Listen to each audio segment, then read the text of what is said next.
I'm Dr. Loomis. And I'm Marion Chambers. Welcome to the Morgue.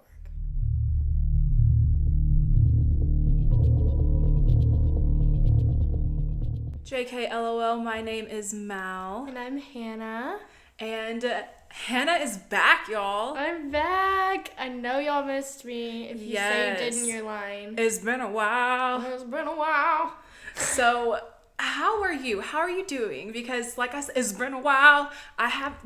We've talked a little bit, but we haven't been able to talk on here for a minute. So, how are you? Tell me about you. I'm bothered. Why are you bothered? There's something that is deep in my heart right now that I feel like is a global issue that's not talked about enough. And I think we should address it on here since we have this platform so that maybe something can be done about this. Okay, what is this? Tom Cruise's fucking middle tooth. Oh my god. Not the middle tooth. Because what is that? And it's making me uncomfortable. It's making me angry. Okay, this fucking middle tooth, y'all. Okay, so the other day at work, we were listening to a podcast, right? It was the Morbid X Horror Soup Jennifer's Body episode, right? Which is so good. Go listen to it. Shout out Morbid. Shout out Horror Soup. Yes, and Caleb mentioned the fucking middle tooth, and ever since then, Hannah has not let up about this fucking middle tooth. I have not stopped thinking about it. It makes me uncomfortable. I cannot sleep. I don't like the middle tooth either. Who put it? It put had it there? To have been planted. Exactly. That because did not genetically happen to him. I have seen him in movies when he was younger. Okay, The Outsiders, for example, great fucking movie. And amazing movie. If you haven't seen that, a snaggle tooth, right? He had like a snaggle tooth going on. Yes. And then I know that he got like braces or whatever, but that does not cause a middle tooth, okay? Who planted it? Why are his first 3 teeth like the same size? Do you think that maybe like whenever it was planted, it just started to grow, and for a while it was just 2 huge teeth and one baby tooth growing in? Oh my gosh. Or maybe it's just like one huge tooth and they just cut it in half. Ooh. Just one huge, like... What if it was a huge tooth and they put 2 cuts in it? It made 3 teeth. Oh my gosh. What if he got plastic surgery on his teeth try to have a perfect smile and they botched the front part, so they just had to cut it? Like, it was a genetically modified giant tooth that they just cut into 3s, and there's just a middle tooth there now. He had plastic surgery on his mouth. Okay, y'all, this is facts. Like, you can go look this up. So he had plastic surgery on his teeth, and it was just one block of tooth. And so they started cutting. And then when they got to the middle, they were like, oh shit, we didn't space it very well. So they had to make 3 instead of 2 front teeth. Y'all, facts. Go look it up right now, you won't. That is how Tom Cruise got his middle tooth. Yes.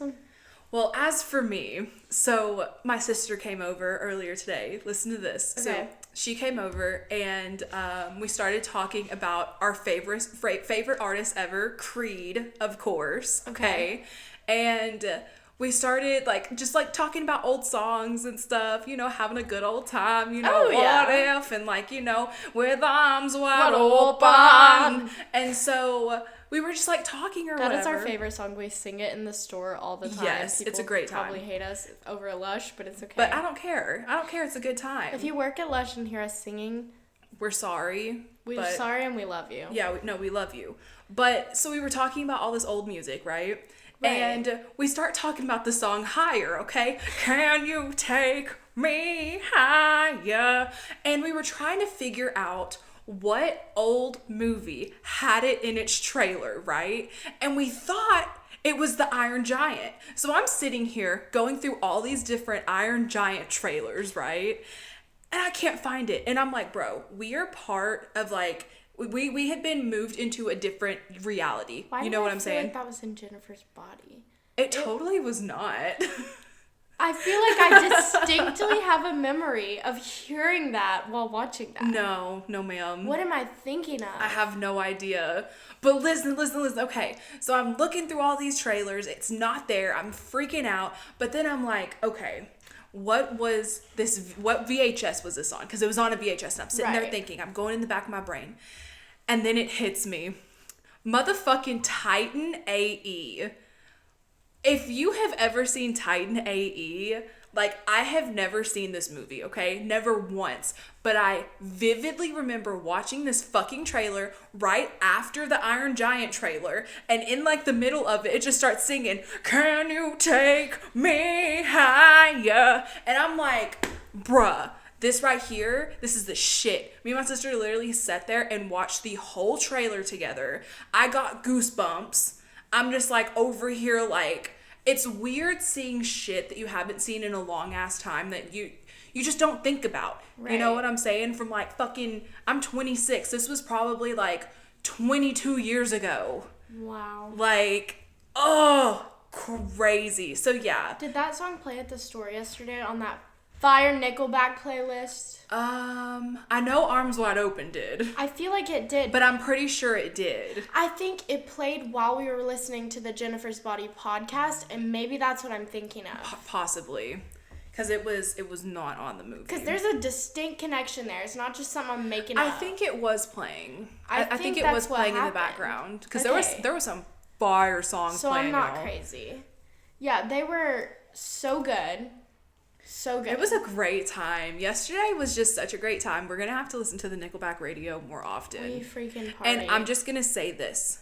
To anyone that wants to sit up there and act like Nickelback and Creed are just like the worst ever, y'all suck, okay? Y'all absolutely just get on my nerves, okay? Take the time and just listen to their music and let them motherfuckers fill your soul as Kevin Gates in that Kevin Gates video.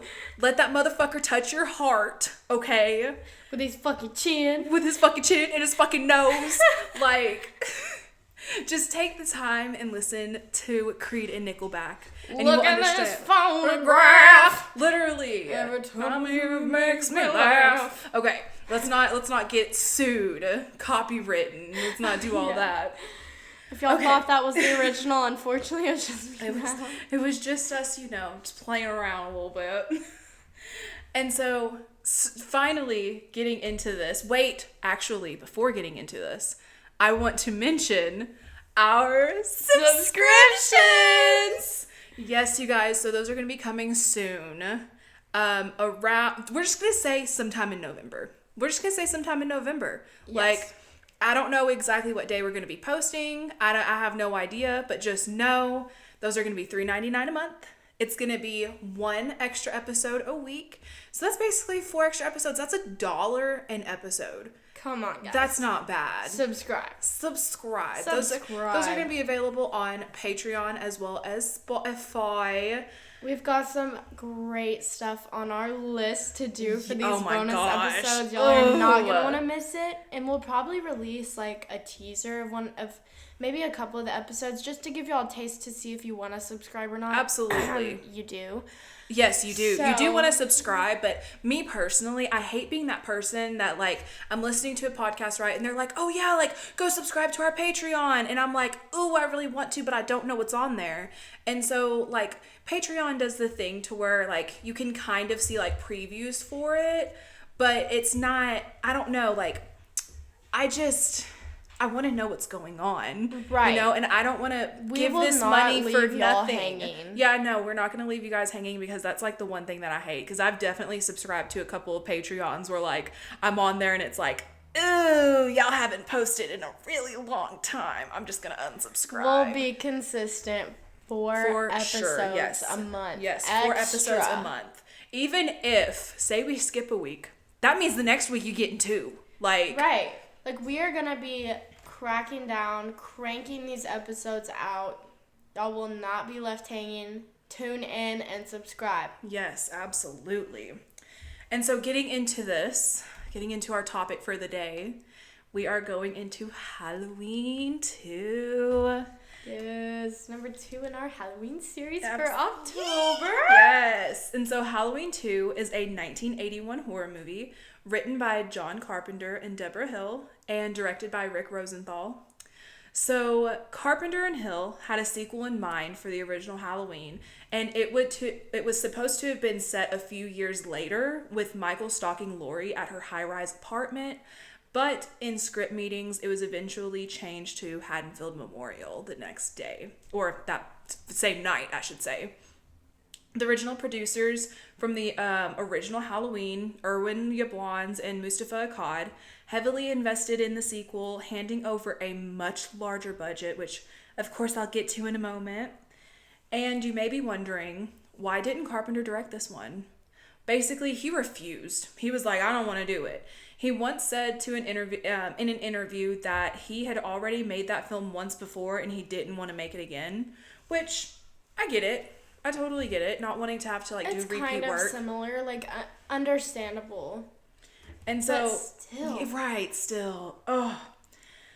And so at first he approached Tommy Lee Wallace, and that was the man that made the OG Michael Myers mask, and he asked him to direct, but unfortunately he declined. But here's a little fun fact: Tommy Lee Wallace would later direct Halloween 3 Season of the Witch, Fright Night Part 2, and the It miniseries, which Hannah did not know that the original It was actually a miniseries. I know. I knew there was an older It, but I did not know that it was that long and that it was a whole miniseries. Oh yeah, I wish we could cover it, but it's just so long. I just thought it was that could possibly maybe be one of our bonus episodes. Maybe. Don't hold your breath. Yeah, don't hold your breath because it's just so... As much as I love it... 4 hours. Right, as much as I love it, it is so long. 4 hours of clowns, I don't know if I can do that. And see, it's not even really the clown that bothers me because I'm so desensitized. That one does. That one scares me more than that new one. I saw that movie whenever I was 5 years old. I'm not too worried about it. I'm not too concerned. It's just having to type the notes. Because if y'all haven't noticed, I'm a total fucking detail freak and I cannot help it. And I'm if there's something important going on, I'm going to have to tell every single bit of it. If it's a bonus episode, we would do a video version and y'all would just be watching the movie with our commentary in the background. Yes, we would have to do something like that. That's the most for sure. we would be able to do. For sure. But anyways, that one is... that is so cool. I looked into it a little bit more. That clown, 10 times scarier than the new one. Oh, for sure. But I just thought it was an older movie that was pretty much the newer It, just the first one. Mm-hmm. But I did not know that. Yeah, it's crazy. Crazy. And so anyways, Carpenter then went to Rick Rosenthal and he agreed. And Carpenter was asked why he chose Rosenthal, and he said he had seen a short that was directed by Rosenthal, and it was full of suspense and tension, understandable, and Rosenthal would actually later return to direct another Halloween movie, the shit show that is Halloween Resurrection, and I hate it so much that I love it. That is what people call the MTV Halloween, because it was made in 2002. And it has reality TV in it, and it's a shit show. God. Are we covering that one? Oh, my sister said that she would cover it with me, actually. Okay. So you get to get out of that one. I'll watch it, but whoo. You are gonna next week. We are I won't spoil it. I'll tell what we're doing next week later at the end of the episode, but next week is going to be a good one. I'm excited for that one. Next week is going to be such a good one. I'm excited. And so Halloween stars Donald Pleasance as Dr. Sam Loomis, Jamie Lee Curtis as Laurie Strode, Dick Warlock as Michael Myers, Hunter Von Leer as Gary Hunt, Lance Guest as Jimmy, Tawny Moyer as Nurse Jill, Anna Alicia as Nurse Janet, Leo Rossi as Bud, and Nurse Jill was the one with the perfect titties, right? No, that was Karen. Dang. Jill was the one with the blonde hair. Right? Yeah, she was a nurse. And then Nancy Stevens as Nurse Marion. Halloween 2 premiered on October 30th, 1981 in only 1,211 theaters in the U.S. on a budget of $2.5 million. It had an opening weekend box office of $7.4 million and a gross worldwide of $25.5 million. It had a runtime of 1 hour and 32 minutes, or 92 minutes if you're a weirdo. And IMDb gave it a 6.5 out of 10. I totally agree with that. I wholeheartedly agree with that. This is where it gets me, okay? Rotten Tomatoes. I'll do the audience first. Audience gave it a 63%. Okay. Not bad. Kind of. I can agree with that. I wish it was more like a 70, but that's fine. I would put it higher 70s. But then listen to this. Tomato Meter gave it a 33%. And that pisses me off. It's so good. That pisses me off. Like, yes, I'm not saying that it's a perfect movie by anything. No, but it's better than a 33. It's definitely better than 33. Oh my god, y'all, listen to this. We were looking up this, was it the kill one? Oh, wait, are we talking about the Thanksgiving? Yes. Oh, yes. Okay, so I told Hannah, if anyone knows me personally, this was not posted to out the Morgue page, but this was posted on my personal Instagram. I did a little sneak peek at what we're doing for Thanksgiving, right? The week of Thanksgiving. And I have decided that we're doing this movie called Thanksgiving. And I just want to mention that I heard about that movie from Horror Soup. So if you... They reposted us, guys. Caleb reposted me, y'all. Oh my gosh. That's my favorite podcast. Caleb, please start listening. And if you do, please give us a shout out. We love you guys over there. Like, I don't even know if I want the shout out. I just want you to know that I love you, and y'all are literally some of my favorites. Like, I literally listen At least to a collab.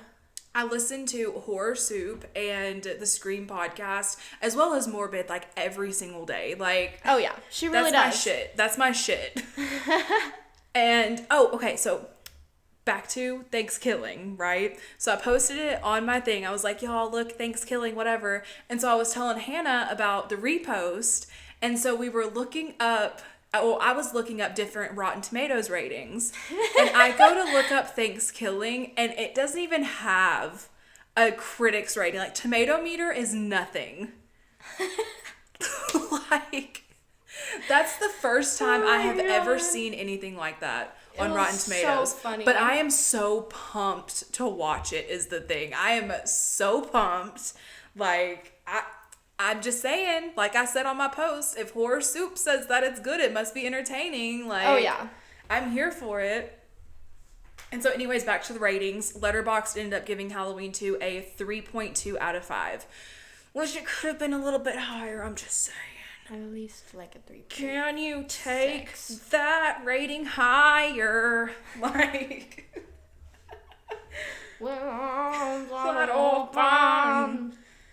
don't get me starting on that, because I could sing that whole fucking song. I could too, right now. Right now. Oh, we could put out We may start releasing demo. covers as well. Yes, we can put out a demo right here just singing Creed songs. If y'all like our Creed and Nickelback covers, drop a comment and we will start releasing covers on the subscriptions. We seriously will. Ooh, so I have a friend out there. You know who you are. They do the perfect Creed impersonation of "With arms wide open." You know who the fuck you are, and you're gonna be on the podcast soon, and you're gonna have to do it when you get here. Okay. And so we open with Mr. Sandman playing. We are in Haddonfield, Illinois. It's Halloween 1978 still. And the next 3 minutes or so are an exact rendition of the ending of the last movie. They literally just took the footage and just pasted it to the beginning of it. And I love that. Like, just a little recap. Like, especially since it was made about a year after Halloween, right? So the original... about a year after? No. So the original came out in 78. This one came out in 81. Oh, I thought the original came out in 80 for whatever reason. Okay. Friday the 13th came out in 1980. That's what we were talking about. Okay. I'm starting to remember the dates. I just can't place them. I'm so good at remembering that stuff. Ooh, why'd you just use my government name? I'm censoring that. My stomach just churned when I said that. That felt so unnatural and so uncomfortable. Just like the hug that we gave each other that one time. God, that's awful. We do not hug, okay?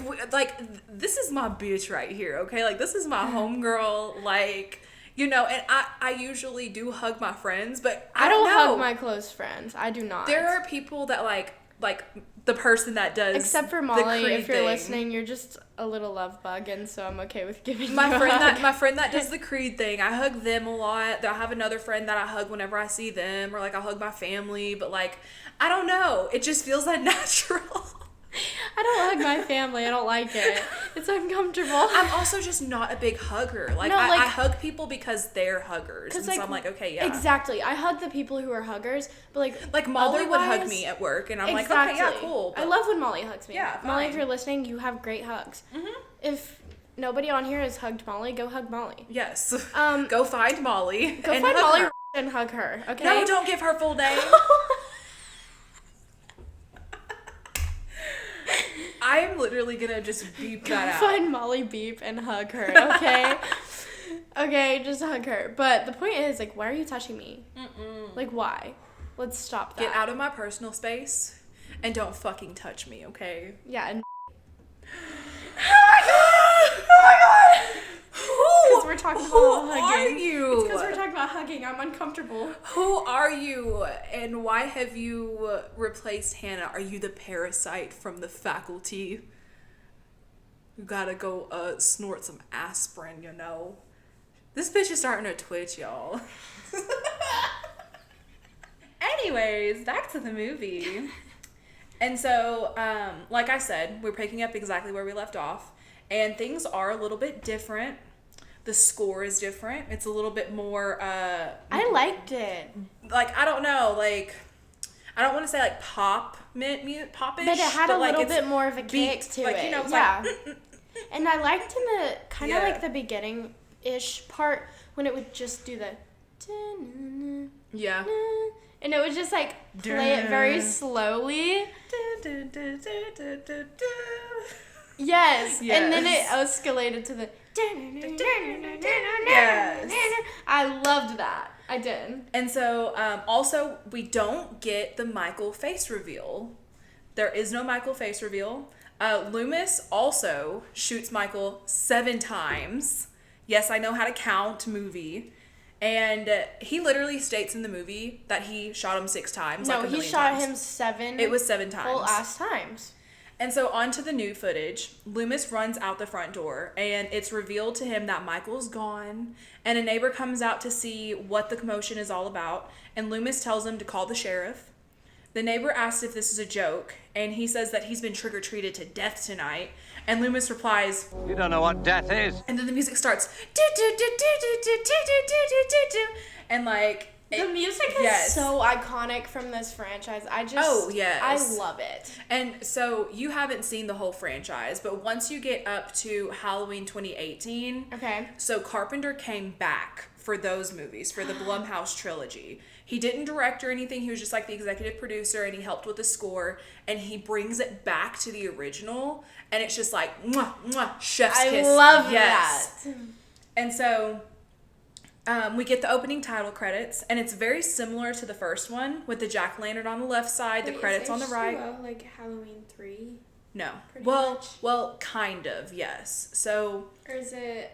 You can Basically- take this part out. I'm just actually confused. basically, so there's multiple timelines. Okay, so the original timeline was Halloween 1, 2, skip 3 because 3 doesn't have anything to do with Michael Myers. Okay, 4, 5, 6.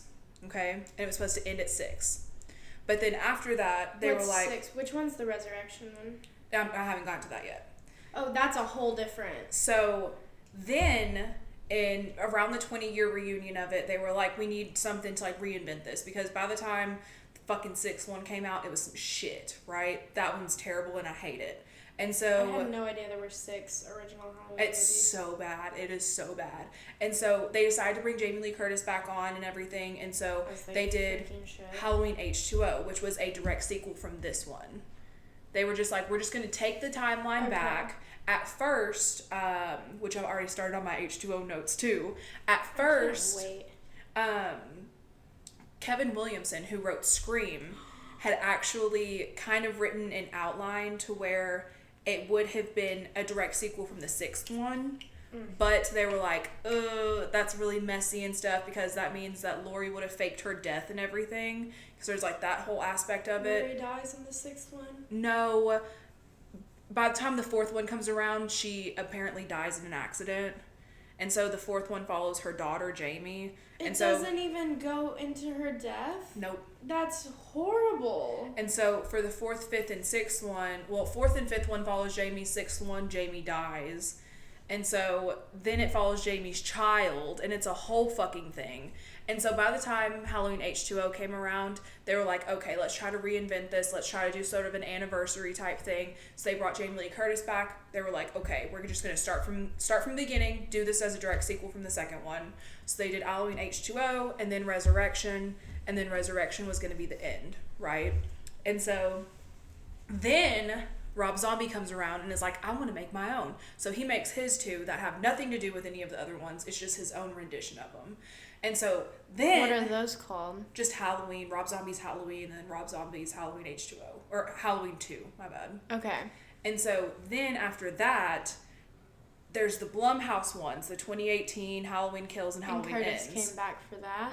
Yes, she came back for that, and that's to officially end the Laurie timeline. Yeah. And so that is a direct sequel from the first one. They take out the brother aspect and everything. Okay, so they take out the so the brother thing that only happened in number 2. That's only been introduced in the second one. Okay. I figured that from the way they phrased it, but I wasn't sure. So it's like 1 and then the Blumhouse one. Yes. Okay. Yes. And then H2O is 2 and then H2O. Mm-hmm. Got it. And those are the only ones I really care about. Yes, we care about 1, 2, and H2O. Perfect trilogy right there. 1, 2, and H2O. And then do we care about the Blumhouse 3? Those are okay, but they're definitely not my favorite. Okay. I do want to watch them. They're worth the watch. The Halloween Ends has a lot of controversy with it. I'm not going to spoil it for you because it's worth the watch, and so you can kind of form your own opinion about it. And that's what I always tell everyone. Like, I'm just curious about the timeline. I do not care about watching 3, 4, 5, 6. Those all sound horrible. Those are good. I'm not going to... Okay, 4 and 5 are way better than 6. Yeah. And 4 introduces a really, really cool idea, but 5 does not follow through with that idea. What is the idea? You can spoil that basically it, so I'm not Jamie has gotten Michael's powers now, and she was basically going to be the new Michael, but then by the time 5 comes around, it's like she doesn't have his power or anything, but she's somehow like psychically linked to him or something. I don't know. It's fucking weird. And then in the 6th one, there's like a cult and stuff. Oh, and then in the 4th and 5th one, this man in black is introduced. It's a whole thing, and I fucking hate it. Yeah, I'm probably just gonna watch H2O, and then I'll watch Resurrection. Resurrection is fun. It has Busta Rhymes in it, and he does some Chun-Li type shit, and I'm here for it. Resurrection comes after H2O, right? Yes. In the timeline? Okay. Yes. And then I'm gonna watch the Blumhouse 3. Okay, I just can't take the time to do 3, 4, 5, 6. Like, no. Cannot. 3 is a good standalone. Halloween 3 is definitely a good standalone movie if you go into it. Itself. Yes, if you go into it knowing that Michael's not there, which of course, me being little and watching it on AMC and being like, where's Michael at? I don't like this movie. That's one thing, but as an adult, I've went into it knowing Michael's not going to be there, knowing that it's going to be a story of its own, right? So it's not connected to Michael Myers at all? No. They wanted to turn it into an anthology movie.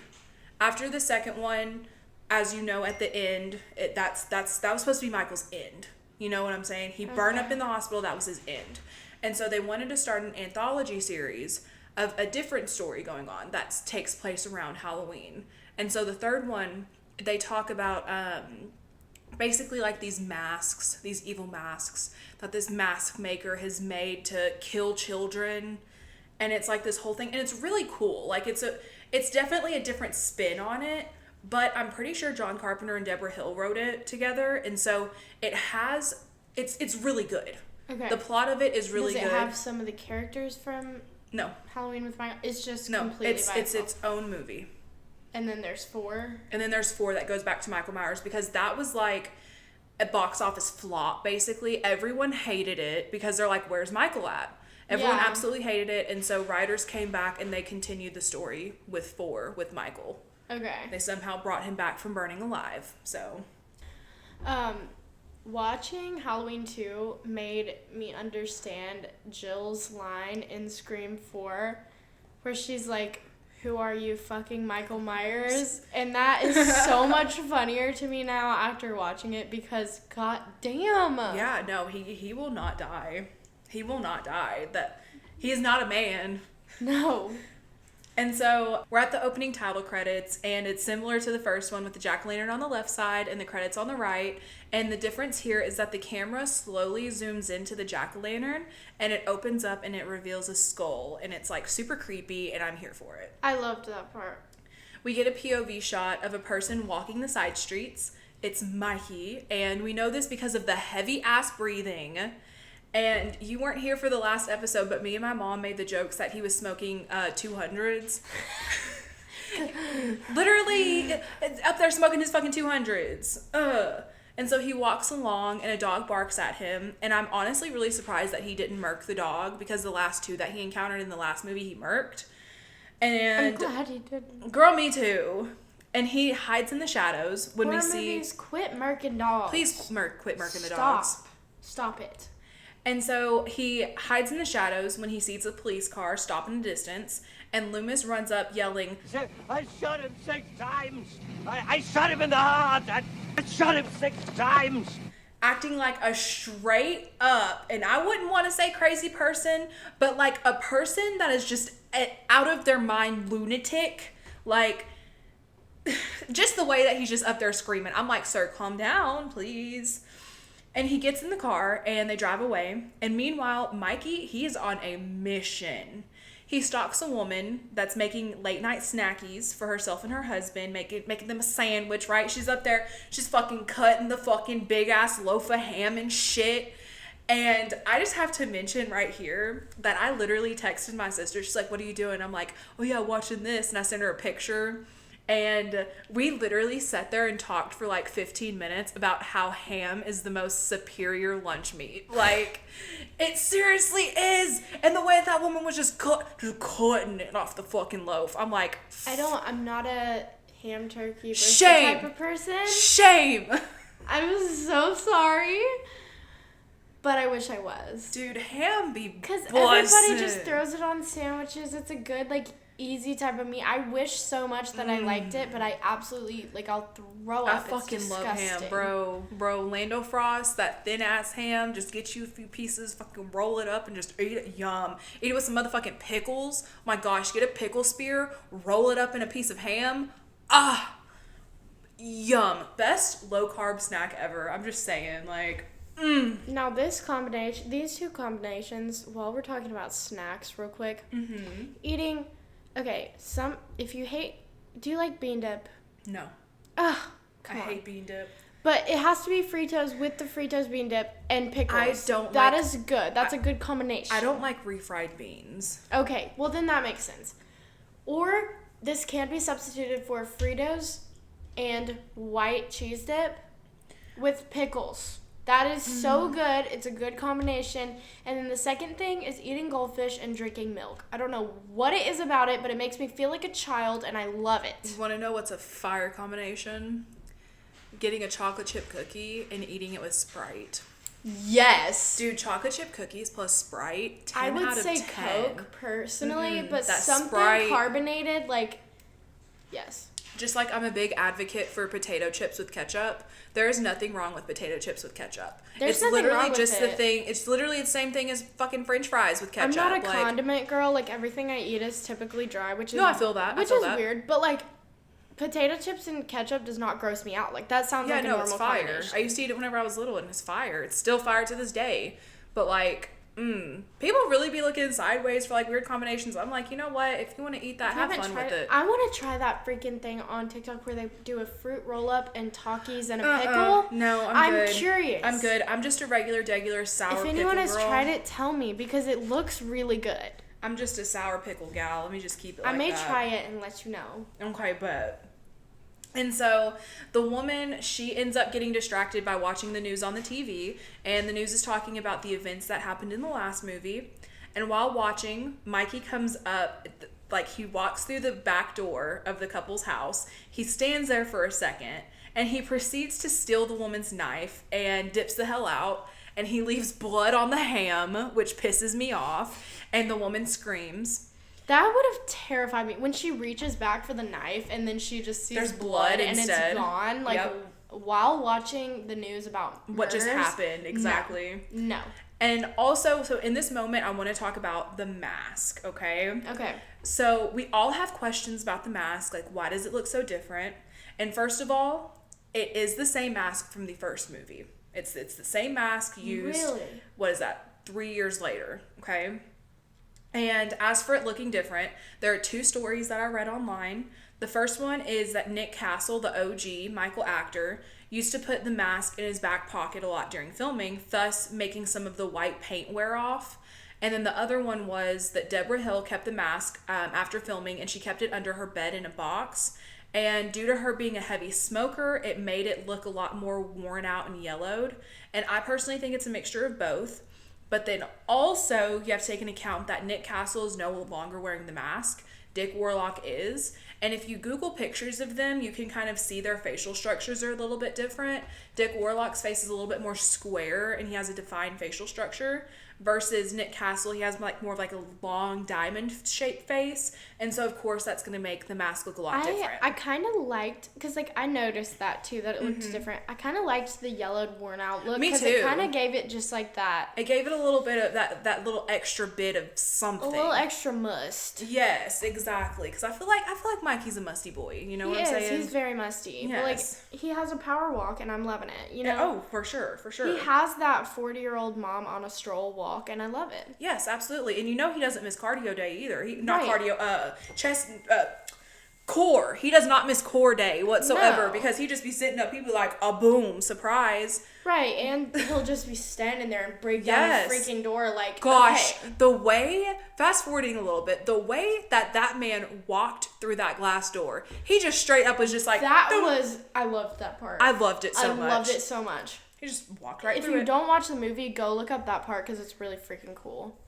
And so anyways, Mikey approaches a neighbor's house and a girl comes out. Her name is Alice. She's checking on the woman that was screaming, and she goes back inside her house and talks on the phone.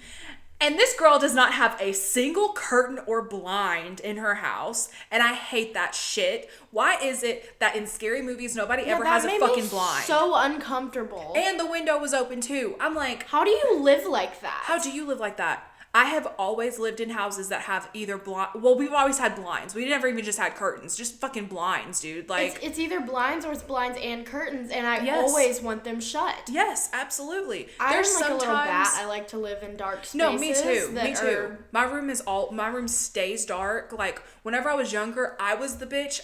I would make my room look like a crackhead room and put tinfoil on my fucking windows because first of all, it keeps it cool, okay? Second of all, it keeps it dark. I love my room to be dark. If you're an overhead light person, I don't vibe with you. No. If you want to just automatically flip on the overhead light, what are you doing? Get some lamps or some freaking LED lights because what are you doing? They need to turn off them big lights. Turn on a lamp. Yes. As my dad used to always call, he's like, turn off that big light. That's what my dad would call. He'd be like, turn the big light off. Yes, turn the big light off. Turn on a lamp or something. Yes. And so, anyways, Alice's dumbass. She's on the phone and she's telling her friend about how her parents aren't there tonight. And her friend tells her about the murders. Alice informs her friends that it all happened really close to her and that she can hear the sirens. And all the while, Mikey has snuck in through the front door and he makes a distraction. Alice walks over being like, who is it? And he comes up from beside her, just jumps out of nowhere and, cuts her a little bit or, a lot of bit. Yeah. And Alice is dead. Sorry, Alice. You're kind of a dumbass for not locking your doors. Over at the Doyle house, EMTs are bringing Laurie out on a stretcher. And Homegirl has a very obvious lace front wig going on at the moment. Yeah, it's just not... Y'all, they did not do good with that wig. First of all, the color, not good. No. Second of all, it was flat. Okay, it was flat, but then the ends were weirdly bumped, and I'm just Listen, not here I for ain't it. never laid a wig in my life, and I know I could lay some lace better than that. Girl, me too. And she's loading into the ambulance, and she's quickly recognized by one of the EMTs, Jimmy.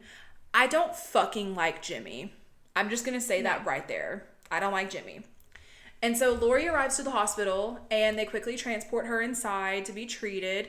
And we get a little foreshadowing showing the ambulance entrance, and it's like an automated entrance. And Dr. Mixter is apparently drunk as a skunk.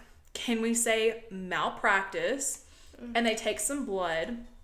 Then they say that they have to put her out for her to get her stitches. And she's adamant about not being sedated. But they end up sedating her anyways. They're like, sorry, Laurie, you got to be passed the hell out for this. And she basically stays sedated for the entirety of the fucking movie, which I can understand why people don't like that, but I still feel like the story goes on pretty well. Back with Brackett and Loomis, they are steadily driving around searching for Mikey, and Brackett says that he is just about done with all of this. He is adamant that Loomis let Mikey out, but Loomis said that he didn't. And we all know that he didn't because we saw Mikey literally escape in the last movie, so I'm on Loomis's side. Right. Loomis pulls out a gun. They hate on him so much, and they're literally like, he's dead. He shot him 7 times. I'm like, this guy knows what he's talking about. He's been with this dude. He's exactly. his freaking therapist. Like, exactly. He knows. He knows. And so Loomis pulls out his gun, and I guess he was like turning the safety off or something. I don't know. But Brackett tells him to put it away, and he says that there's no way that Loomis shot him 6 times. No man can take 6 slugs. But Loomis says, I told you this isn't a man. I agree. That's definitely not a man. And no. This is where we get the most messed up part of the movie. Loomis thinks he sees Michael. So he tells Brackett to stop the car. And the person we see has the same coveralls and mask look going on. However, this one has blonde hair. Yeah, that messed me up. I was like, dude. We know Mikey did not take time to bleach his hair.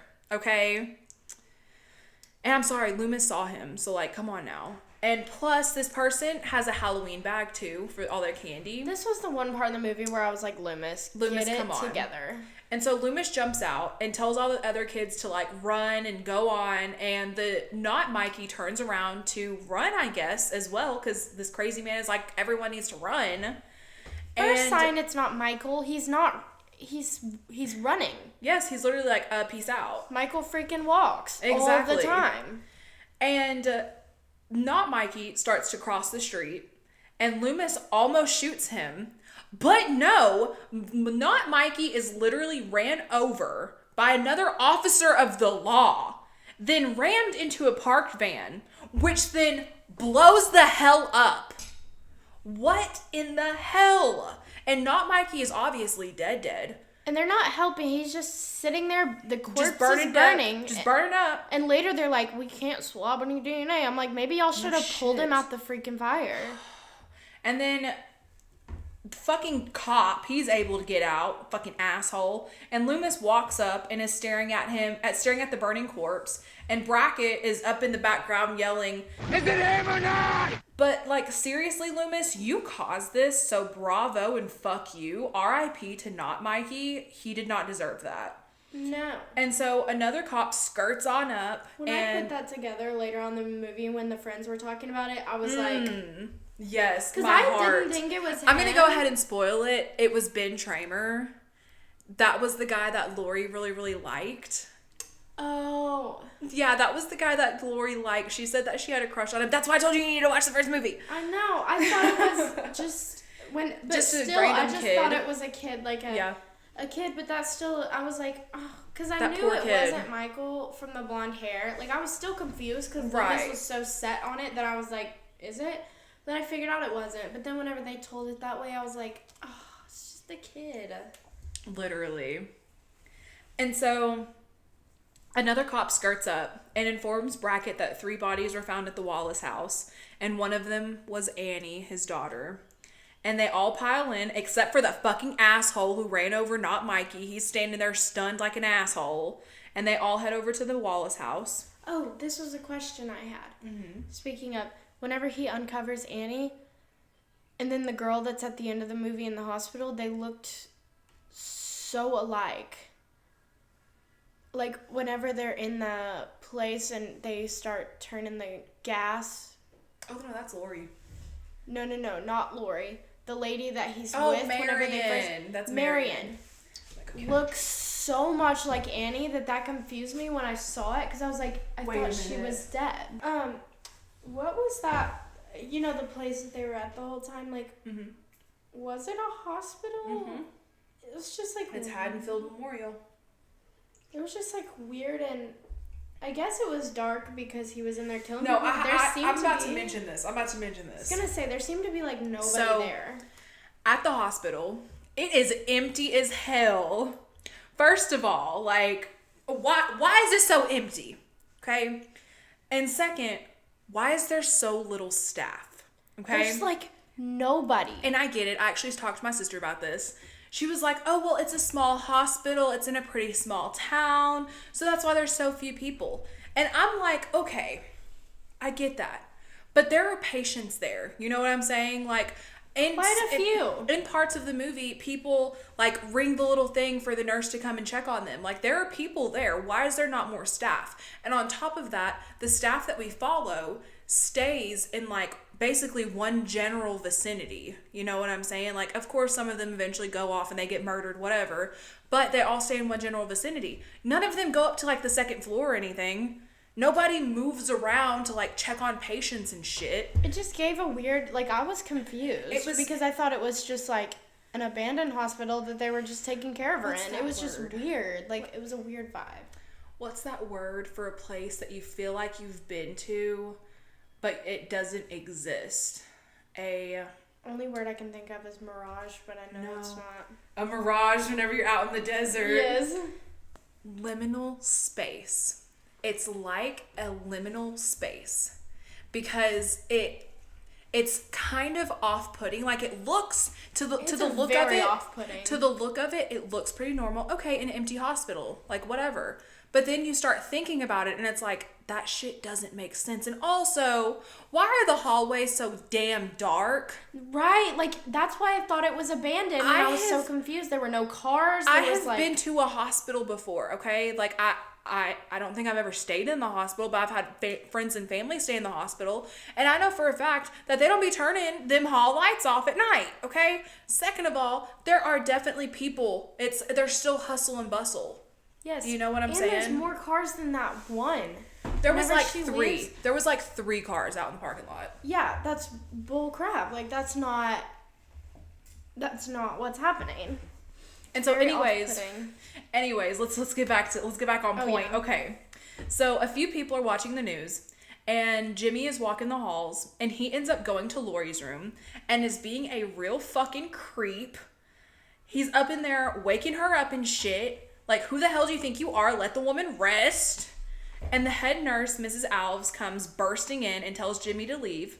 And she proceeds to tell Laurie that she cracked a bone in her leg and that she needs some rest. And she leaves out the room with Jimmy behind her, but he ends up shutting the door before walking out. And he basically wants some of that Laurie. He wants a piece of that Laurie.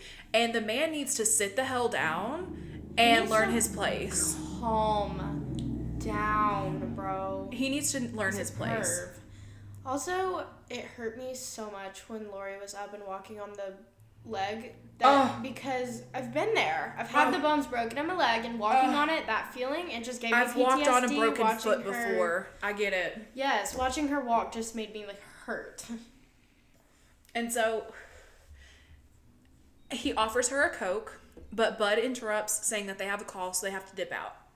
Meanwhile, at the Wallace house, of course, there are like so many news outlets there covering the story of what happened, and the trio arrive right as Bud and Jimmy are wheeling Annie's body out. Brackett walks up and pulls the sheet off of Annie's face, and her eyes are open, and he does the classic, "Let me shut your eyes for you," which he does it, and I don't think that that's actually supposed to happen. I feel like I've read somewhere, maybe I listened on the Morbid podcast, that whenever you die and they go to close your eyes, they're just going to go right back open. Like, really? From what I've heard, they do not close like that. But anyways. Yeah, because I feel like it takes effort. I mean, yeah, it takes effort, but like, I don't know, that body's been kind of sitting there for a few hours. I just feel like the way that the muscles are just kind of like stuck, you know what I'm saying? Yeah. It would not be able Whenever to. you're super relaxed and you want to close your eyes all the way and it's kind of hard, like I feel like the muscles would be too stiff to even keep it in that position. Exactly. And so they wheel her off, and Brackett completely breaks and is yelling, Damn you. Sorry. What have you done? I haven't done anything. You let him out! and Loomis says that he did not, and Brackett ends up going home. Loomis tells the other cop, Hunt, that this was not Michael that if this was not Michael who burned up in that car, that danger is still out there. Hunt is in denial and says that Michael's dead. He saw it. But Loomis says that that was just a man in the mask. He has to be sure. He cannot stop until he knows Michael is dead. Hunt says that he's talking about him like he's some sort of animal, and Loomis says that he was his patient for 15 years. He knows that there's nothing left inside of Michael, nothing remotely human. Right. And That's like, this scary. Guy, that is terrifying. But also, this guy's going around killing people. Why are you being like, why are you talking about him like he's an animal? Because he fucking is. He's a fucking monster. Like, no. And so at this point, everyone around them is just like listening in on the conversation. And Loomis continues saying that he shot him 6 times. And homie literally just got up and walked away. And so like, come on, this man ain't human. Loomis tells Hunt to get a dentist to meet him down at the coroner's office. And so in the downtown area of Haddonfield, a kid is walking around with a boombox, and 2 women walk up. One of them is complaining about the Halloween party that they just left, complaining about bobbing for apples at that. Like, girl, calm down. And she expresses that she's going to be late for work. Bob for the apples. Just don't bob for the apples, damn. But also, apple bobbing seems fun. I've never done it. I've bobbed for apples one time, and it was not very fun. Okay, well then just don't bob for apples. Exactly, just don't bob for apples. And so she expresses how she's going to be late for work, and her friend reminds her that she has to drop her off first. Big yikes. Can we say time management, people? Like, come on. Also, that bobbing for apples shit made me want a huge, juicy caramel apple on a freaking stick. I don't like the plain caramel apples, but the ones with the nuts in them, I can fuck with. I like the ones with the nuts. I just want one from, you know those animated books when you're little that have the like little Halloween books? Yes. Those apples always looked so good, and I want to reach into the pages, pull that out, and eat it right now. And see, at the same time, I'm not a big green apple fan. I like red apples because they're a little sweeter. I like the candied red apples. Oh my god, it's so good. So good. My grandma would make these like apples or cinnamon apples, and she would pretty much candy them, but then it was just, I don't know what it was, but it was some concoction that was magical, and I need it. Like, I don't know why I'm craving apples so hard. I haven't had one in forever. You're thinking about bobbing for apples, and you're just like, I just want every variation. And so they get into the car, and we see Boombox Kid walking again. And the boombox mentions how Laurie is at Haddonfield Memorial right as the kid runs into Mikey. And so Mikey is now on a new mission. He's going to the hospital. And the updated score plays in the background as he speed walks on the sidewalk to the hospital, which there's conveniently a sign on the street that he's on pointing to where the hospital is. Convenient. Very convenient. So the woman who was late arrives to the hospital, and we see that Mikey is standing behind her. And we get a shot of all the empty halls again, and the security guard is reading a book, and he misses seeing Mikey walk through, like, across the back lawn. And I just have to say, I remember seeing that as a child and being absolutely terrified of literally just like the security footage of Mikey just like coming through the bushes and walking through the back lawn. It's terrifying. That shit is so scary to me. I don't know what it is. No, yes, anytime, like, and later on whenever you see his face in the red light and he's far away, something about him being like far away, like seeing him, terrifying. Because you know that he's gonna get you. You know he is gonna get you regardless. Also, it's a freaking hospital. Again, why this felt so weird. Like, it's dark, there's barely any people. Security. I feel like security at hospitals is supposed to be kind of freaking good. Right, and I get it. This is 1987, or 1978, right, my bad. Like, nobody saw him. But exactly, nobody saw him. Nobody in the lobby saw him. One security officer, come on now.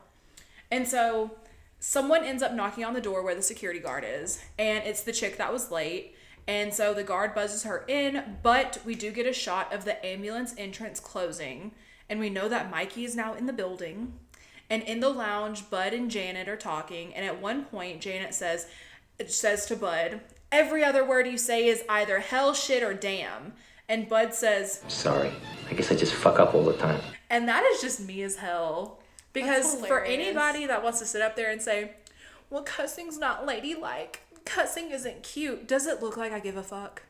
No. Like, I really don't, okay? If I want to say it, I'm just going to say it. We're running a podcast called The Morgue. Do you think we're trying to be cute with our language up here? No. Exactly. I'm not trying to sit up here and be like, oh, fudge.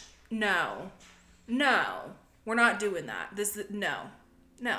If you expected that, you're at the wrong podcast. Like, I don't know what to tell you. So anyways, Janet is offended and she ends up leaving, and the late woman comes in. Her name is Karen, and she's giving fuck me eyes to Bud. And when she leaves, he sings, Amazing grace, come sit on my face. Don't make me cry, I need your pie. This man needs to fucking stop. Like, chill, Bud, chill. And so Jimmy basically agrees that he needs to shut the fuck up and tells him to stop. And it could have been anyone that they know out there that was dead.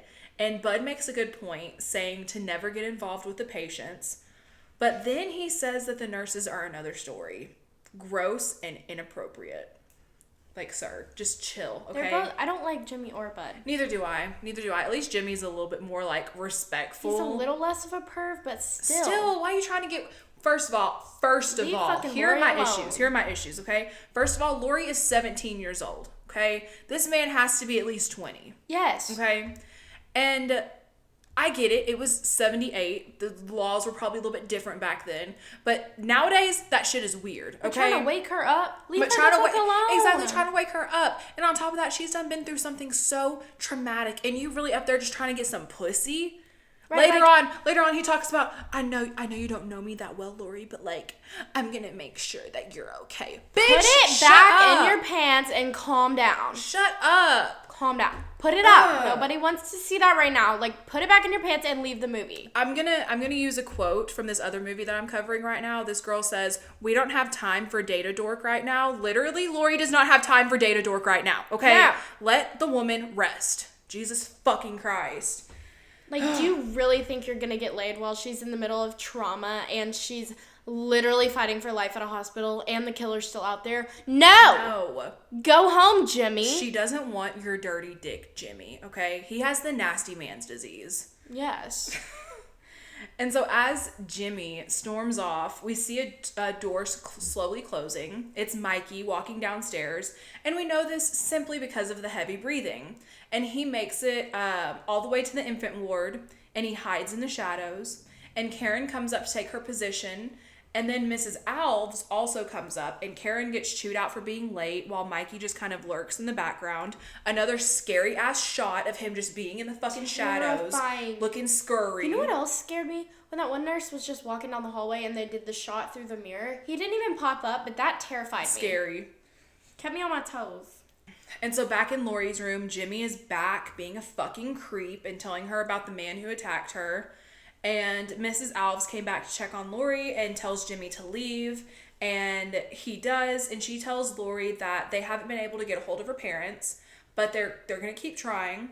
And she tries to use the phone in the room, but it's not working. And this is intercut with a shot of Mikey walking around with like a scalpel. And Mrs. Alves tells Janet to go tell the security guard that the phones aren't working. And Janet's hesitant because she's like, it's on at the other end of the hall. And Mrs. Alves is like, Janet, just fucking go. Like, and so she goes. And down the hall, the security guard goes outside and tells Janet to listen to the radio. And she says that she has to get back to the floor, but he says it'll only take 5 minutes. Outside, the guard is being a bit of a dimwit, getting scared by cats jumping out of places and shit, and he sees one of the doors outside has been broken open. Okay, kind of scary. And he radios to Janet, but she's only getting static, of course. And he tries to tell her that someone needs to drive down to the sheriff's station to get help, but then he is startled by something. or someone. He's suddenly jump scared and is hit in the head with a fucking claw hammer. Of course, it was Mikey, as we all know. And Janet basically just abandons all hope and returns to the floor. She's like, fuck this shit, I'm out. And at the coroner's office, a dentist, Hunt, and Loomis are all checking out not Mikey's crispy ass corpse. That shit looked that was crispy. Okay. Definitely crispy bacon. Some crispy bacon. They let him cook for too long. Yes. No wonder you couldn't get no DNA because you let that man cook for about an hour before pulling him out the fire. And so the dentist says that it's difficult, but there are no fillings in it, so it's probably someone 17 or 18 years old. Loomis says that they need to assume that Mikey's still alive. Duh. And another officer comes in and tells Hunt that, and Hunt tells them that they need to go back out and look again. Hunt is really believing him, and I'm so glad that he's there instead of Brackett, because Brackett, I like him, but he was always just, in the first one, he's like doubting Loomis, and at this point, Hunt's like, fuck this shit, I'm not doubting anything this man says. Right, because like it makes me mad when they're like, you shot him. Yeah, I saw him die. No! Exactly. Loomis knows this man better than anybody. Even freaking Laurie. Mm-hmm. And so everybody better listen to him because he knows what he's talking about. Exactly. And so at the Myers house, there's an angry mob throwing rocks and shit, breaking windows and shit, and they're pissed off. And Loomis and Hunt pull in. Loomis says, "The tribe, one of their number was butchered. This is the wake." "But sir, why do we need all this exposition from you?" And so they go to the house, and Hunt has his little shotgun, and he's telling everyone to go home and shit. Other cops come out and tell Hunt that the house is clear and that they checked the whole east side of the town. Hunt tells him to go check it again. And he knows that he's still out there. Like I just said, like this, Hunt knows. I respect him for that. Me too. And so Hunt and Loomis kind of chat for a minute. He offers Loomis a cigarette, and then he lights his own cigarette and gives Loomis the lighter. Y'all remember that yellow Bic lighter, okay?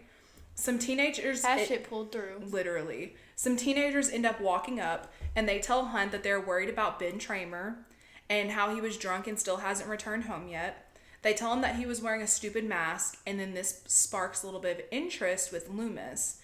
And he tells Hunt that they need to check his dental records. So R.I.P. to Ben Tramer. No! That part was so sad. I want to mention a little fun fact. The kid on the right that was wearing the little denim jacket, that's actually Dick Warlock's son, Billy Warlock. And he is in the movie Society, which, oh my God, that's the one that I think I told you about with the shunting. I've heard you talk about that a lot. I feel like I fucking love Society. I cannot wait. I need to watch that. Y'all, it is like body horror, but it's very 80s body horror, and I absolutely love it. Great movie. Great movie. I still don't know what the fuck is going on with that movie, but I absolutely love it. I don't understand the plot whatsoever. Are we gonna cover it? Yes, we are definitely gonna cover it. Good. The fuck? Are we gonna cover it? I'm gonna watch it either way. Hell yeah. And so the other cop comes up and says that there was a break-in at the elementary school and that they think it's him. And cut over to the hospital. Karen goes to check on a patient, but it's actually Bud's nasty, horny ass wanting to get a piece of Karen. So they end up deciding on meeting at the hydrotherapy room for a little kinky business, if you know what I mean. And we get more shots of empty hallways. Laurie's asleep. She's dreaming of a time where her mother straight up told her, "I'm not your mother." Excuse the shit out of me, lady. Like, okay. So I'm gonna spoil it a little bit. Laurie's adopted, okay? And if you adopted this child, why are you just straight up telling her, "I'm not your mother"? Is she the only one that was adopted out of Yes. Bro. Like, does she know that yet, or was that in the first No, movie? she doesn't know that yet. Okay. And so, then there's another shot in her dream of where she visits a boy, and it's in this big empty room, and she awakens, but then she quickly falls back asleep. Was that Michael? Yes. Okay. She awakens, but then she quickly just falls back asleep. That's what I thought, but I wasn't sure. And in my opinion, that scene was a little bit unnecessary, but okay. Yeah, it was kind of weird. And then whatever was dripping, if that was supposed to be blood. It was horrid. It looked like paint. It was not dark. It was just a bright red, and it looked exactly like paint when it dripped. I believe that blood was supposed to represent maybe... Because at this point, I think Mrs. Alves has went missing.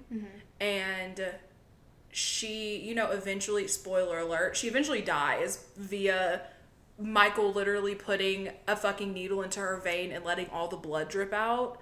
And so I think that may have been a little bit of symbolizing of that. Because thinking about it, there is a point whenever Jimmy goes into the room, there's blood all over the floor, and you can see the little thing just like dripping the blood. Oh, yeah. So maybe, I don't know. But they needed better fake blood. And the way it splattered, it was so thick like paint, but not thick like blood. Like, it just kind of went... It needed to be a deeper color. Yeah, and a different texture, like a glossier texture, I feel like. Like, the blood that they used on Annie whenever they wheeled her out was, like, perfect. That looked good, yeah. It was perfect, but then that shit, I don't know. So at the hydrotherapy room, Bud and Karen are getting comfy together in basically this big-ass hot tub. And it's getting... Oh, we get a nice talk about titty Karen's shot. Freaking titties. I wish mine looked like that. They were perfectly plump and beautiful and just... Sat so nicely. Perky little C cups. You know what I'm saying? Like, how do they sit like that without a boob job? I will never understand. I don't know. And it's not taped because they was all the way out there. Like, we saw every bit. That was a nice titty shot. Yes. Just saying, nice ass titty shot out there. That's probably gonna be number one for me right now of titty shots that we've seen in the movies we've covered so far. I agree. Even that's gotta be number one, and I'm ranking these on I wish I had those tits. Yes, there's this other movie that I'm covering right now, and there's this one specific titty shot that I'm thinking about in there. Those titties are definitely not as good as these titties. Like, cause we saw whose titties in the Candyman, Virginia Madsen's. We kind of saw like a side shot of them. They were big. They were nice. But they were nice. She was an older woman. She was in her like 30s. I loved the size. They were really nice, whatever. Yes. But these were just like perfect. Plump. Yes. Like I said, perfect, plump, They and looked perky. like they had been pumped a little bit with like an air pump. Just a tiny bit. Like but maybe damn. 1.5 pumps. Damn, girl. Beautiful. Share. And so, please. They make out a little bit, and Mikey decides that he wants to fuck with them a little bit. So he goes down to the controls, and he turns up the heat, like, all the way. And Karen's complaining about how hot it is, and makes Bud go check the temp. And Bud's like, he's like, it's fine. It's fine. I don't want to get out. It's cold out there. And she says, oh, it can get cold in here real quick. Exactly. Because he's just trying to get laid, and she's uncomfortable. Like, exactly. Calm She's down. like, it's hot. Oh, and then, so he gets out. We get nasty man ass. Bud does not have a nice man ass. Disgusting. It was hairy. There was water dripping off of it, and it looked gross. Okay? Shave your ass, sir. Karen decides that she's just going to get out, and while she's drying herself off, we see in the background Bud getting got by Mikey. Well motherfucking deserved. That's one person that I don't give a shit about that deserved to die. Him and Jimmy are just horny. Like, get out. Are you 13? I feel kind of less bad for Jimmy because at least Jimmy tries to help. You know what I'm saying? Right. He's taking way too much of the I just want to be here for you angle. Yes. Like, it's too much. Yes. But he cares a little bit too much, but his heart is in the right place in a way. He needs to kind of undo it just a little bit, but in the way of I want to make sure that you're safe is still good. Horny. But they're it's still just horny. A whole nother level horny. He's just like, nasty older man horny. Like, are you 12? Literally, are you fucking 12? He's literally going through puberty in this movie. Gross. Disgusting. Karen is messing with her hair and not paying attention when Mikey comes up and pretends to be Bud, putting his hand on her shoulder, and she's flirting with him, kisses and bites his fingers and sucks on his fingers and shit. You know, they taste like fucking iron. Like how did you not taste blood, bro? And she turns around and soon realizes that it's not Bud. Mikey decides to get a little creative here. Let's all think creatively. Like, he uses the hot ass water in the tub. Which now the temperature's gone up to like past scalding, 200. Okay, it's scalding. He not only uses the water to drown her, but also scalds the hell out of her head. Literally in like boiling her head, okay? You see her skin actively peeling off of her face, and it's disgusting. Yes, he'll dunk her under, and then she comes out, and then dunks her under again, and then she comes out. And by like the second time she comes out, maybe the third time, she's like dead, okay? She's been scalded to death, and then her skin just starts coming off. We just see a side shot, and you can just see, like, she goes under, and it's just like a smooth side profile. Yes. And she comes up, and it's like there's some flakes. Yes. And then it just gets worse and worse, and you just see her skin flaking off. And then after she dies, he does it even more. Then she's freaking burned. Yes, he's like, I'm gonna do overkill as fuck. And how is his hand not I was burning? gonna say, I literally have it in my notes. This shows that Mikey is not human because his hand does not scald at all. He's just his holding hand her was under there underwater. forever. Yes, his hand was underwater. Like, and he's fine.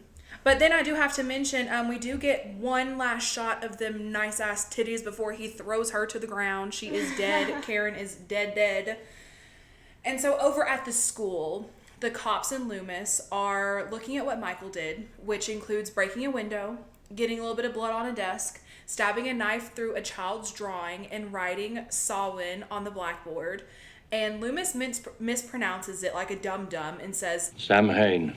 And if you don't know what Samhain is, it's a Celtic or Irish name for the end of the harvest season, beginning of winter, or the darker half of the year. The celebrations would begin on the evening of October 31st, since the Celtic day began and ended at sunset. Yeah, that confused me. The elementary school aspect of this confused me. Yeah, I don't really get that. I think... Was it Mikey? It was Mikey. It was for sure him. Was this whenever, like, before he figured out that Laurie was at the...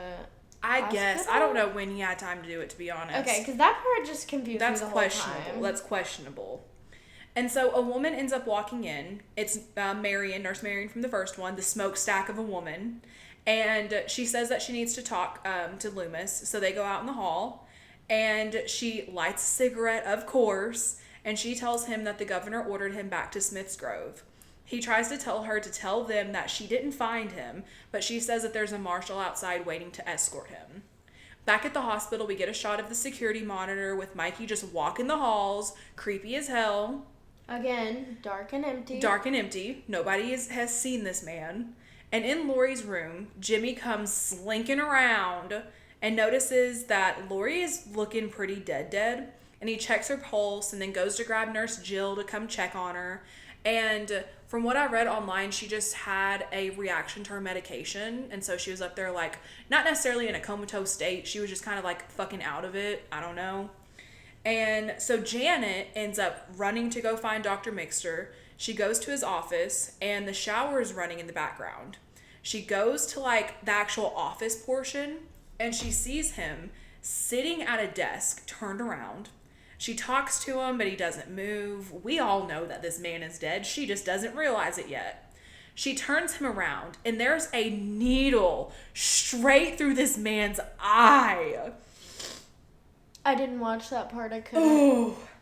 And so then we get a shot of Janet in shock, right? I didn't know it was a needle in the eye because I knew whatever he turned around was going to be bad. And it was a needle in the eye. I didn't watch it. It was a needle in the eye. I'm glad I didn't because I don't do eye stuff. No. And so Janet's in shock and disbelief, and Mikey, his mask, like, slowly starts appearing from the darkness behind her, a la the first movie, and he grabs her, put his nasty ass hands on top of her mouth so she can't scream, and shoves a needle full of air right into her temple. She falls to the ground, and Mikey just stands there admiring his work. Like... That is one thing. So Mikey is my favorite of all horror movie villains. And the main reason why is because he literally takes the time to stand there and admire his fucking work. Yes. I'm like, yes, boy. One of the reasons admire that work. He's one of my favorites so far because, like, okay, don't get me wrong, I love Ghostface, but there's so many of them. And there's only, like, I could pick a favorite, but, like, Michael Myers, it's consistent. And he walks. And I just love that little thing about him. Like, you will never catch that man running. I love a man that walks because, like, Jason is my close number 2. For a long time, Jason was my number 1, and I recently switched to Mikey within the past, like, year and a half or so. But Jason, that hulking motherfucker, oh my gosh. Like, him coming at me one side, Mikey's coming at me the other. I don't know what fucking, I don't know. I don't know. Because they're both equally terrifying. Terrifying. Which, I just want to mention real quick, since we're talking about both of them, I want to see a Jason versus Mikey movie. I want to know who would win. That would be good. But honestly, though, someone asked that question in one of these groups that I'm in, and I said that it depends on which Jason we're talking about. Because with Jason, you have the human Jason that's clumsy, okay? And then you have the zombie Jason that's like, can never die and is like the hulking, scary thing. So I'm just like, it really depends, but that'll be for another discussion. My money would be on Michael, honestly. If we're talking human Jason, my money's on Michael. If we're talking zombie Jason, my money's on zombie Jason. If we're talking zombie Jason, which I haven't seen, but just from what I've seen of Michael, I feel like it would just be a never-ending battle because neither of them will fucking die. Like, they would just... I feel like Jason would be able to get Mikey just enough. Zombie Jason would be able to get Mikey just enough. But like I said, the human Jason is a lot more clumsy, and I feel like can definitely get fatality'd. And Mikey has just I can't wait to watch the Jason movies. Like, I need to see this man. Oh, dude. He is a fucking beast, bro. And the best... Okay, so my own opinion, the best movies out of the whole Friday the 13th franchise, starting from the beginning, this is not in a particular order, just starting from the beginning, the second one is fire, the fourth one is fire, the sixth one is fire, and Jason Goes to Motherfucking Hell is the best one, and I don't want to hear that shit. I don't want to hear that shit in our comments talking about how can you like Jason Goes to Hell? Fuck you. Jason Goes to Hell changed that motherfucking shit, and I cannot wait to cover it. Y'all don't have to listen to me. Love that fucking movie. Ugh. I love that movie. I can literally watch it every single day and always enjoy it. Anyways, back to this movie. Oh, I had one more thing to say about that. What's up?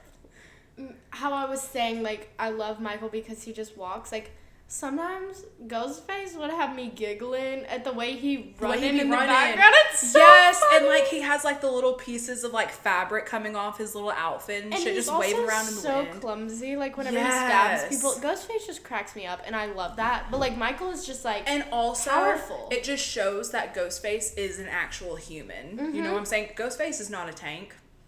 Like, if it was Ghostface versus Mikey, Mikey's gonna win. If it's Ghostface versus Jason, Jason's gonna win. Mm-hmm. If it's even Ghostface versus Freddy Krueger, Freddy Krueger's gonna win. Mm. Ghostface versus fucking Leatherface, Leatherface is gonna win. I'm sorry. Like, even Chucky, I must say it, even Chucky would whoop his ass. Anybody could whoop Ghostface ass because Sydney can do it. Exactly. And I freaking love Sydney. I think she could whoop a lot of people's ass. Oh, for sure. But, like, the amount of people that are able to fight back to Ghostface versus all of the others, like, Ghostface, step it up. But it's really funny. And so, back at Laurie's room, Jimmy says that he's going to go try to find Mrs. Alves. So, on the goose chase he goes. He runs up and down the hall and into the ladies' lounge to see if she's there, and it's empty, so he runs off again. And then Jill is standing there with Laurie, and another patient needs her, so she shuts her door and goes attends to the patient. Mikey, of course, was watching from afar.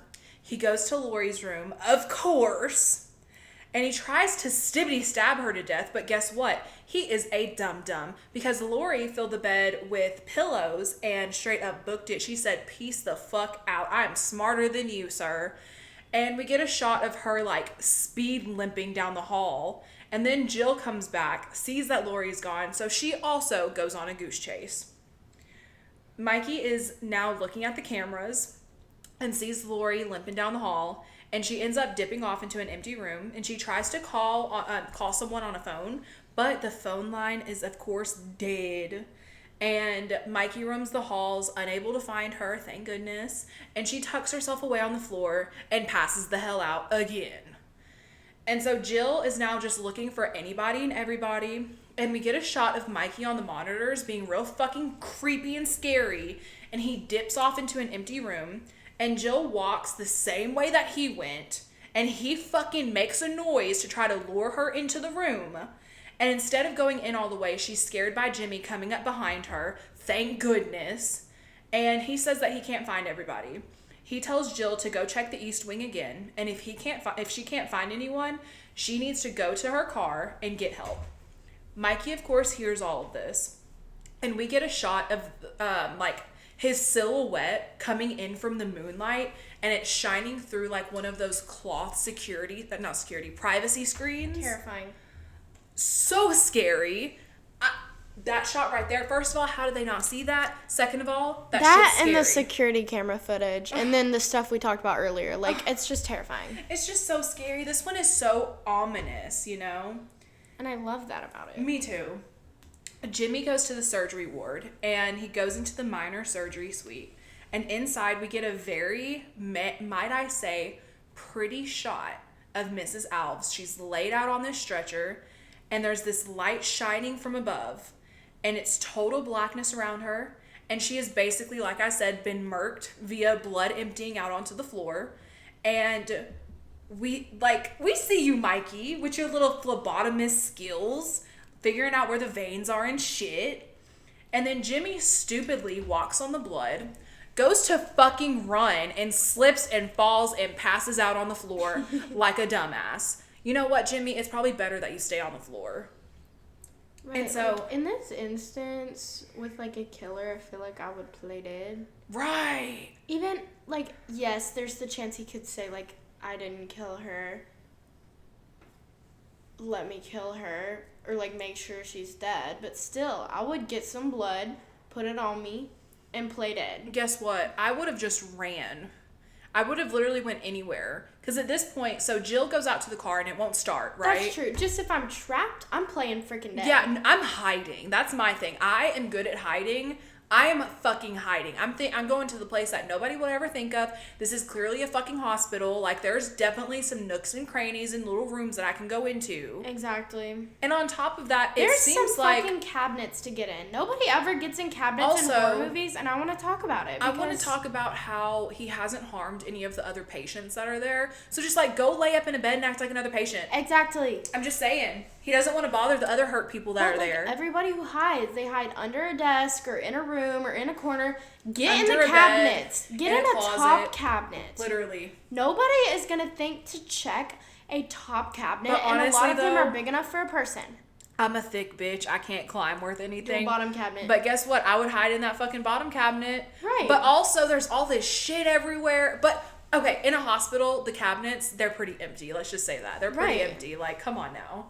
Like, make it work, get in a cabinet, and then let's just see what happens. Maybe more of you guys would survive. Literally. And so now Jill, she goes out to her car, it won't start, and then she sees that all of the tires have been slashed on the cars. Big yikes. But in this moment, this is where I would just fucking run. I would literally, Mikey made it there. You know what I'm saying? There was that little sign downtown telling him that the hospital was that way. He made it there in a good amount of time. You can make it down to the downtown area to find fucking somebody. Like, right, like, run or just go hide in the freaking woods. Michael exactly. is not He's not going to go to the woods.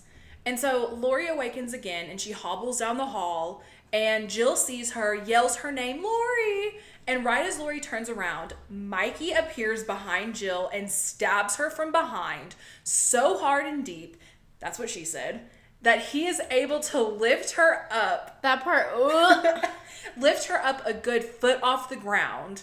And just to add a little insult to injury, when she, you know, like ragdolls or whatever, her little nurse shoes just fall off to the ground. I know, that was horrible. I'm like, damn, she really did. And so the chase is on. Laurie runs the halls the best that she can, trying to make as much room between her and him. She runs down the stairs to the basement, finds an unlocked door. She finds herself in like this furnace sort of looking room, and she ends up finding the security guard's dead body hanging from the ceiling. She's all scared and cornered. But luckily, there's this little tiny window that leads to another room. She climbs through it right before Mikey's about to get her. And she's like navigating these weird ass halls made of fencing and shit. Like, it's scary as hell in there. And then she sees it, an elevator. It's on floor 2. She's like pressing the button and shit. Mikey has made his way through the window and is taking his time walking towards her. That stresses me the frick out. This is the part that stresses me out right here. The door's open. Laurie presses the close button. The door goes to close on his hand, and you think it's going to open because that's what elevators fucking do whenever they close on someone's hand. But instead, he takes his hand out and it just closes. Thank goodness. And so Laurie ends up running out. That whole just like walk, the elevators in horror movies, like it's not fast enough. It stresses me out. And so Laurie ends up running out the front door and she gets into a random unlocked car to hide. And so in the marshal's car, Marion is talking to Loomis and she says that there's something that he needs to know. She says that there was a file on Michael that nobody knew about. It was sealed up by the courts after his parents were killed. And after hearing of the events of the night, the governor authorized it to be opened. She says that Laurie is Michael's sister, which makes sense as to in why Laurie's dream, her mom was just like, I'm not your mother.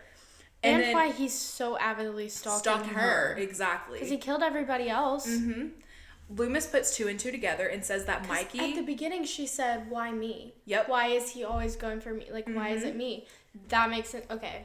And so Loomis puts 2 and 2 together and says that Mikey is back in Haddonfield to off the other sister. And he tells the marshal to turn the car around. But the marshal says that he has orders. Loomis pulls out his gun, and the marshal says that he's getting himself into a lot of trouble. But then Loomis says, What does you fellas usually do? Fire a warning shot, right? and then fires a warning shot out the window. And so the marshal immediately skirts the hell around to turn it around and go the other way. Yeah, like That's some funny ass shit. Why is the marshal? He was pissing me off. I mean, yeah, he was pissing me off, but Just he's a just there to little do his bit. job. He's there doing his job. He seemed like so nonchalant. Like he did not give a fuck about anything happening. Like especially when they get there and he's just like, I or lose my job. Like just shut up. There's more important things in the world. Mm-hmm. And so back at the hospital, somebody approaches the car. It's Jimmy. He tries to start it, but Laurie gets his attention. And he says that everything's going to be all right. But then proceeds to literally pass the hell out with his head on the horn. And Laurie pulls him back and tries not to call any more attention to them. And this is the last that we see of Jimmy. But the TV version says that he lived. So I'm going to say that the man lived. And Laurie hops out of the car and she's on the ground. And she does try to start it and it won't start. Yeah, she does try to start it. It won't start. So she goes and she's on the ground. And the marshal, Marion, and Loomis pull in. And they don't see her for some reason. And she tries to scream for help, but she's not able to find her voice. And right as the door shuts, she screams. And of course, they don't hear her.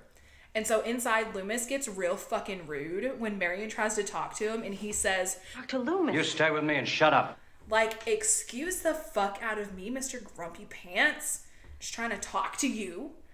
And so Laurie ends up getting her bearings and she stands up. This part's freaking creepy as hell. Right in time because Mikey is in the distance. His little white face is under this red light. Terrifying. And he's just like stalking towards her. Full body chills, bro. And so she runs up to the door. It's locked. She's banging on it as he's taking his time walking. And they make it to the door right in time. Laurie makes it inside. But that door ain't shit for Mikey because he literally walks straight up to it and just walks through it. The man just walks through it. And so Go Loomis, watch that part. If you watch nothing else, it's so freaking cool. And so Loomis then shoots him 5 times and he falls down to the floor for his little recharge period. That's what I call whenever he just like goes down. Yes. But then like is like, hello, motherfucker. Yes, he's having his little recharge period. And This part pissed me off. Loomis tells Marion to use the radio to send help, basically. And the marshal gets a little too close and ends up getting a quick little throat slit. And they're like, back up, don't check on him. And the marshal's like, he's dead. dead. I What are you know he's talking dead. about? Shut up. What are you talking about? You're dead. And so the chase is on again, and Mikey is coming for Loomis and Laurie. And they run through the halls trying to find safety somewhere. And they end up in the major surgery suite to try to hide. Loomis tries to give Laurie a gun, but she won't take it, so he lays it on the floor at her feet. Mikey is banging on the door and literally breaks through this one, too. This one's a wooden door. Breaks through it. breaks the door in half. Yes, in half. Loomis tries to shoot him, but is all out of bullets and ends up getting stabbed in the stomach. He falls backwards, and Laurie is whimpering on the ground. She says his name, Michael, and he pauses, but then starts coming for her yet again, so she shoots him either in the eyes or above the eyes or something like that. The thing for me is you don't see the bullet hole in the mask. No, it literally looks like she just shot just like right here.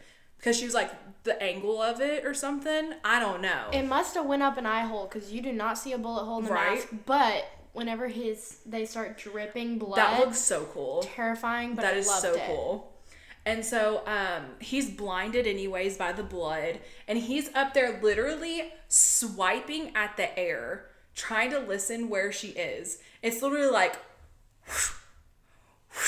And listen, I've played Dead Man on the trampoline one too many times. I feel like I would have found her a lot faster than he did. Right? So he's a determined little fucker. And so Not Loomis, that I would do that, but like, Michael, play some Dead Man. Please try harder, sir. And so Loomis starts turning on oxygen tanks to lead him away. And then Laurie starts doing the same. They're making him all discombobulated and shit. And... all the while, we're still hearing the swinging noises, and it's actually kind of comedic, just a little bit. I was laughing. It is. I loved that part. And so Loomis is like, get out. He's like telling Laurie, get out. And he has his little yellow Bic lighter, and she runs out, and Loomis says, it's time, Michael. And he flicks the lighter, and I paused it right there just so I could write down my notes. And he literally flicks it on right in front of a sign that says highly combustible. And I love that. I think that's punny as hell.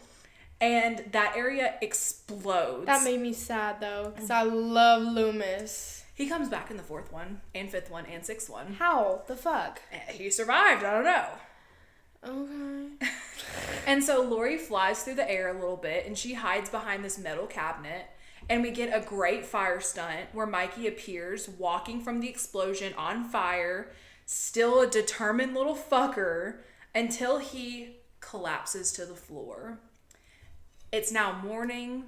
There's smoke everywhere. Laurie is getting transported to a different hospital. And the movie ends with a very somber-looking Laurie. Mr. Sandman is playing in the background. And we see Mikey on fire, signifying that Mikey is over until the 4th movie. Roll credits. Why don't they, like... Oh, yeah, well, I guess he would still be on fire. I was going to say, what did they do with the body when he burned out? I think it was just, I think it was just kind of like going back to it, just being like, okay. Like I said, like it's signifying that Mikey's over. Yeah, that's what I was going to, because I was going to say, what do they do with the body whenever it's just, he's burned out? I have no idea. Like, I would put him in a cell. I wouldn't put him in a morgue because I feel like he's not alive. And so Halloween was supposed to conclude the story of Michael Myers and Laurie Strode. And we do see a hint, due to Season of the Witch being a complete off-the-wall movie that has nothing to do with anything, but is, like I said, overall a great standalone movie. Tommy Lee Wallace said that there was intention to create an anthology out of the whole series of movies, kind of like The Twilight Zone, but as we know, the franchise went on with a total of 13 movies in like 4 different timelines, and Carpenter and Hill didn't have anything to do with any of those movies up until Carpenter's involvement with being the executive producer of the Blumhouse trilogy. And so like this whole franchise is just fucking insane. It is fucking insane, and I love it, and I'm here for it. Like, if you thought the Scream one was chaotic, this is whole nother level of chaotic. We're dipping our toes into the chaos, because this is how I look at it. Okay, it's like Scream, very minimum chaos. Okay? Right. And then there's the Halloween. Okay, Halloween, it's starting to bring in a little bit more chaos. Okay. Then there's Nightmare on Elm Street. Okay, Nightmare on Elm Street, that shit goes off the fucking wall. I love it because it's Wes Craven. But damn, those sequels are crazy. And then there's Friday the 13th, where it's like, you don't know what the fuck to expect ever. It could be the craziest thing ever, and I am absolutely here for it. And I'm not going to say that we're going to be covering every single movie out of all those franchises, but we're getting the franchises. Yes, some of them. Some of what I'm going to say are my favorites. Ones. Yes, some that I think are going to be the best. Like, sorry, not sorry. But that concludes Halloween 2 from 1981. I want to thank everyone for listening. Don't forget November's subscription. November subscriptions, baby. Y'all better tune in next week. Yes. It's gonna be good. Next week, y'all. Okay, so I'm going to go ahead and tell y'all. Next week, we are doing Halloween H2O. Because I'm just going to say it. Halloween 78, Halloween 2, and then Halloween H20. Best, like, trilogy ever. It should have ended right there. But as we all know, Resurrection came around, but that's okay. I still like the chaos of it. We're not covering 3, 4, 5, 6, etc. We're just going to H2O because that timeline is the best timeline. Better. Like, hell yeah. Hell yeah, brother. Hell yeah, brother. And so, we will see you guys next week for Halloween H2O. Bye.